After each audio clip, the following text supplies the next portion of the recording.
If you have a new baby, is it normal to just want to get away from them?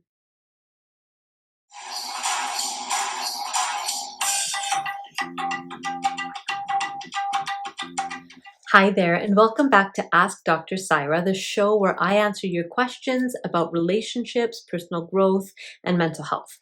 Today's question comes from Jamila. Jamila says, I've had a new baby, and I really don't feel connected to him. I know I love him, but everything just feels so hard, and sometimes when he cries, I just want to get away from him. Is there something wrong with me? New baby, not feeling connected, just wanting to get away. Is there something wrong with me? So, first thing I want to say, Jamila, is this is so normal. So normal.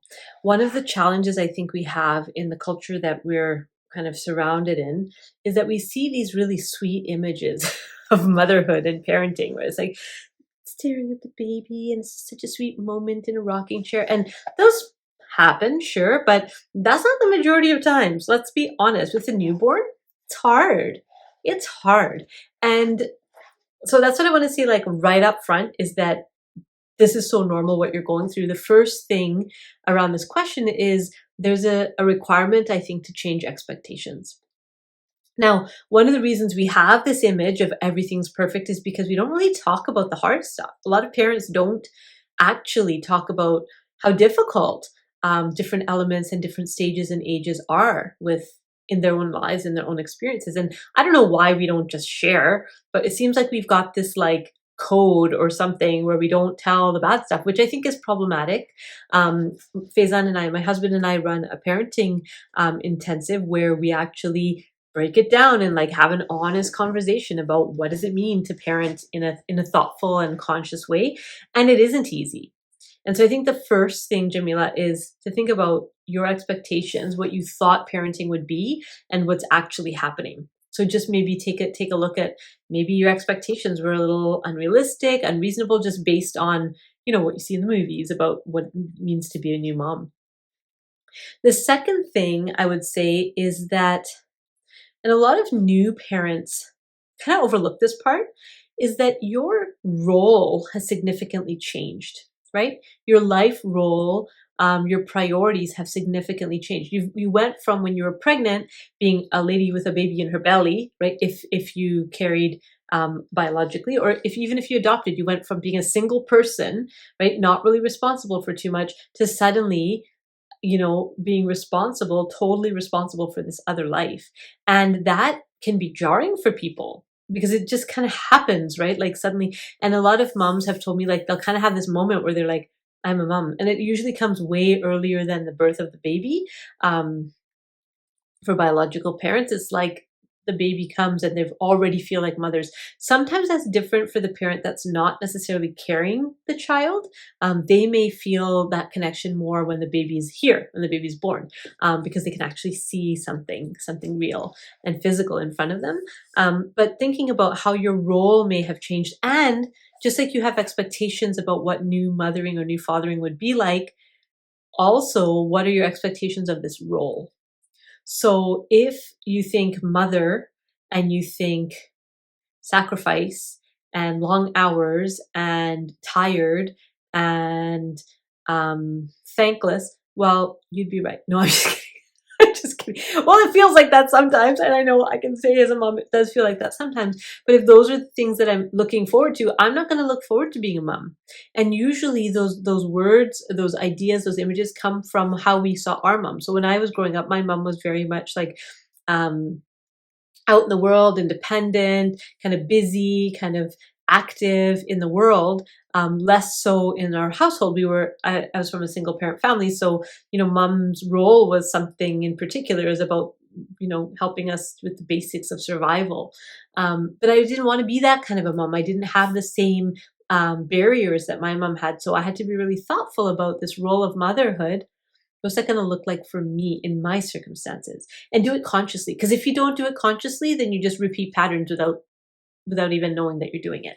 So that would be the second thing, is what is the role and what are your expectations of the role? And what do you get to decide, right? What parts of this role do you just get to decide? Actually, all of it, really, you get to decide, but what parts of it do you have a little bit of flexibility and a little bit of control in?